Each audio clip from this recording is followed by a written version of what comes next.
And so what we learned is that all institutions, no matter what type they are, have limitations. And so the limitations of religion rest on authority. And people don't always agree with that authority, okay? Main authority being usually big God, whoever big God is, because it is different and conceived differently in different religions. But it also, outside of that, rests on the local authority who speaks on behalf of God. So with religion, that's where it goes. And if you don't agree with what the authority is saying, so if we take Christianity, for example, what big God said through the prophets as written or left in the Bible, that's considered the law book, or I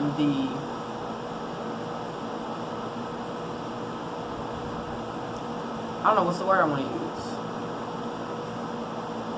Not necessarily the tool,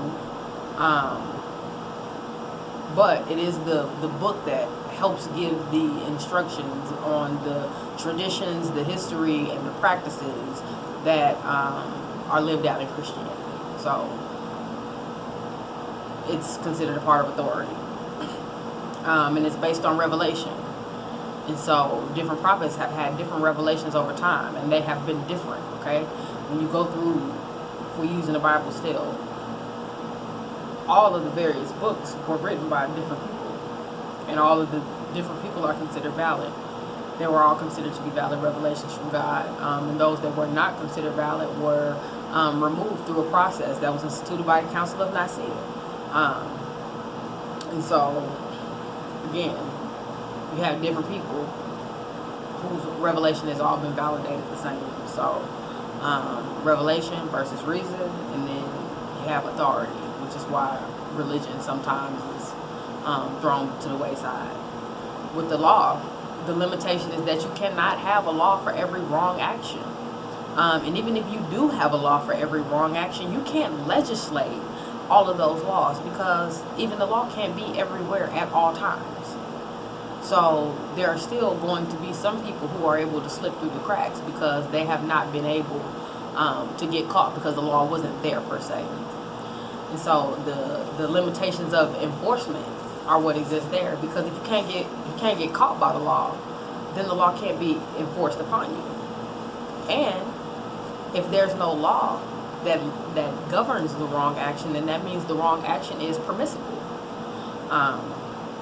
And we're going to talk about action and what's permissible and what's obligatory, and how to figure out where an action falls. But if the law doesn't cover it, then the action is permissible, and it doesn't matter the morality that's connected to that. With etiquette, it's fake. It's very impersonal. It's not genuine. And it's based on the superficiality of how somebody should behave, or what they should do, or what is polite or impolite. And that varies from culture to culture, because what's polite over here in America might not be polite in Africa, or it might not be polite in Mexico, or it might not be polite in Japan, because all of these places have different customs and different cultures that are a part of that. And we're going to learn a lot more about that in next week's lesson in terms of cultural relativism. Ugh, almost had a little tongue twister there. But etiquette disregards the most important part of what's necessary for social existence. And so it basically is the concession to vanity. And there's nothing moral about that, because morality is concerned with something much deeper. And so when we look at actions and what falls under ethics, there are four major components that fall under ethics. They are actions, they are consequences, they are characters, and they are motives. Okay? And so for each one of these, there are different things that comprise it. Action comprises four components, okay? A right act is something that is permissible. And if it's permissible, it will be either optional or obligatory. A wrong act is an act that a person has an obligation not to engage in. This means that it is not permitted, it is not okay, we should not do it, we should stay as far away from it as possible. Now, an obligatory act is one that you have a duty to engage in, meaning that if you don't engage in it, then it reflects upon your character. And an optional act is neither obligatory or wrong. So if you don't do it, you're not wrong, and you're not required to do it. You can do it if you want to do it, but you don't really have to. Okay? And so I just want you to make sure that you know the definitions of what those are. And they're in the first chapter. I want to say they're on page 6 or 7. Give me 2 seconds. Correction, page 5. And it comes with a chart. Now, consequences can be good, bad, or indifferent. Okay? Whereas our actions can be right, wrong, optional, or obligatory. The way we figure out what our consequences are, for the most part, is when there is nothing else in effect that tells us how we should govern ourselves. How something will affect us should determine our course of action. Meaning, if I do A, what will B be? Or, if I do A plus B, what will C be? What will equal C? So, it's looking at the ends and figuring out what the means are, or what the means should be. Because then you also have people like Socrates who feel like the ends don't justify the means. That how you do something actually is reflected upon your character, not just the consequences that it produced. Okay, and so in those cases, you can have virtuous character, vicious character, or neutral character. And then you have people who feel like Socrates, who feel like, your character was the highest thing that you had to work towards. And he believed that it's important for you to have virtuous character because only good people can ensure habitual right action. So, in other words, if your heart ain't right, we can't trust what you're gonna do. If you don't yield to the high road, then you can't be trusted. Because habitually you will normally govern yourself in such a way that produces something else. It might be vicious sometimes. It might be neutral. It might not have any level of morality in it, but it's not the high road. And he was biased towards the high road because he felt like that was better character. And so we see that inserted into all different kinds of ethical theories. And then the last thing is your motive, your intention. And that's basically, making a full assessment of any action. Figuring out the why. Why did somebody do X, Y, and Z? What reason did they have to engage in that? And there are a few things. You got good will, evil will, and neutral. Neutral being that sometimes you don't have a will at all. You just happen to be co-opted. It wasn't my plan. I didn't have any intentions. I was just there. My only intention was to get out of there. All different kind of scenarios. And so, being mindful of that. Two actions can be taken, and they be looked at in two very different ways, simply because the reason why they were done in the first place is different. Okay, if I steal because it's fun, and he or she steals because they're trying to survive, the implications of how those actions are looked at can be very different. Because the person who steals for fun, bro, you just like to cause mischief. That's normally how that person will be seen. Either that, or there's going to be a question about what the level of harm that they enjoy bringing to other people. Before a person who is trying to take care of themselves and be sustained. One might say that that's normal human nature, is to do irrational things in the name of survival. And so it's two very different lenses of how that's looked upon based on what the motive of that action was, or the intention behind why it was committed in the first place. And so, in that, I'd like to make the distinction of what we consider immoral and what we call amoral. Immoral is contrary to the established moral principles of that society, culture, or people. Amoral is when you just ain't got no morals at all. There's nothing that applies to you, and there is no moral sensibility in relationship to the way that you govern yourself. Anything goes. And then being able to look at that and recognize what we're dealing with. Because if a person does have morals, the question is, what school of thought is their moral associated with? Or is that ethic associated with? Because again, morals, ethics, ethical morality, they all the same. They all one and the same. So when you hear them, when you talk about them, when you hear them spoken about, it's all the same thing.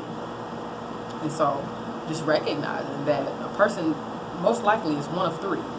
They have a moral or a level of ethics that is applied to their life, that we usually can trace back and identify the longer we listen to the proponents or the components of that. They either have no morals at all, anything goes, or their ethics may not agree with or abide by what the societal norms say they should be. And so recognizing that, it helps create awareness in terms of when we see people, when we talk to them, and placing those values in conversation, because it should matter what people believe. And everybody believes different things. It doesn't mean that everybody has to see or govern themselves in the same way. But ethics is concerned about doing the greatest good for the greatest amount of people in most cases. But so are our religious institutions, and so are our laws, and so are the laws or the rules of etiquette and how to conduct yourself. So it's just important for us to be aware of these things and all of their many different facets and circles. In ethical theory, in the textbook, is red one. There is a little blue one, but it does not go into the and I actually don't know, because I got to get that book here with me. I got to go to DC, but that's where I got to pack that back. I'm going to get it very soon, though. It goes into Socrates' conversation with Crito, who is basically coming to Socrates in the time that he is about to be sentenced to death. And so he's been sentenced, and Crito comes in, and he basically is telling him, bro, you can't die. Can't afford for you to die. It's all kind of reasons out here that we need you. So we just can't let you go out like this. I came to save you, okay? So Crito says, you got sons. You can't just leave your sons here. Like, they're gonna be orphans. Who's gonna take care of them? It takes more courage for you to be able to live than to submit to dying. Not to mention, if we've already figured out how you're going to live, we figured out how to take care of you, we got people that's willing to donate money, open up their homes, like, you don't have to worry about nothing. All you got to do is go with me. I already got the plan together. Don't ask no questions. We ain't got to talk about this. Bro, just fool with me and we can go. Not to mention, if you don't leave with me, the people going to feel like I didn't come and I didn't do my job. Like, I ain't your homie and I didn't come try to save you. And so Socrates, he listens, but he also has an argument in return for this gentleman.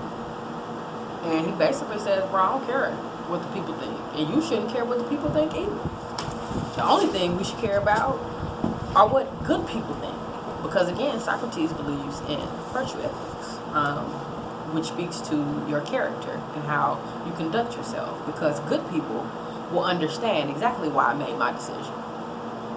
Because he believes himself to be a virtuous person. This is what he has taught and what he has been researching and what he has been sharing over the course of his life. And mind you, he's not a young man. Socrates is in his 70s when this conversation is said to have been written and transcribed.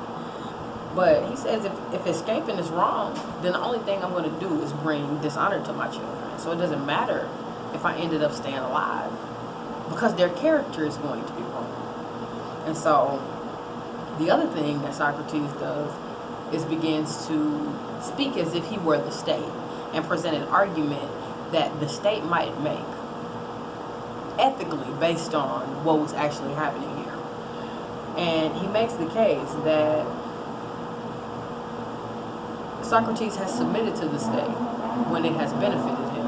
And when you make the choice to live in a place, then you also make the choice to submit to the rules and the laws and the customs of that place.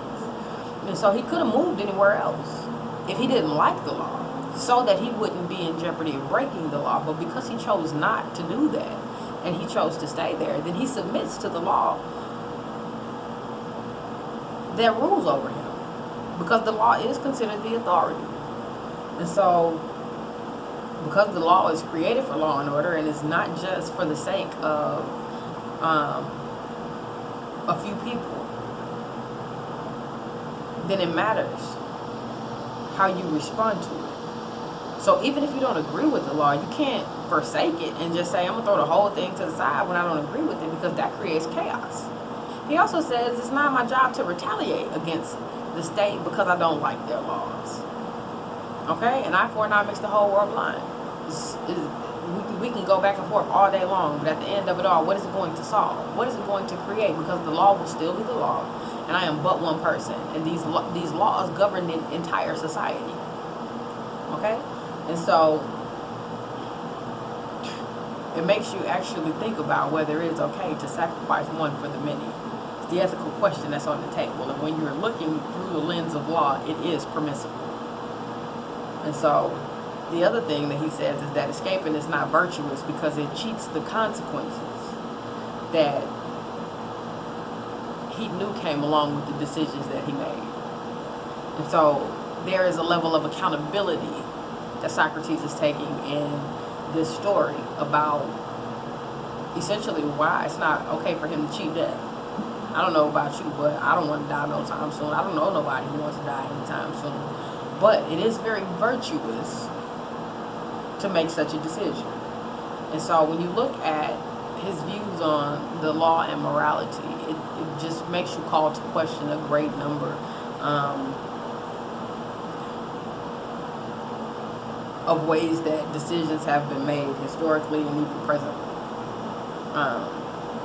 It's about what's right and what's wrong. And so I would encourage you to read the dialogue, to read the story, even if you do not have ethical theory yet. Also, I want to say this, because I got the message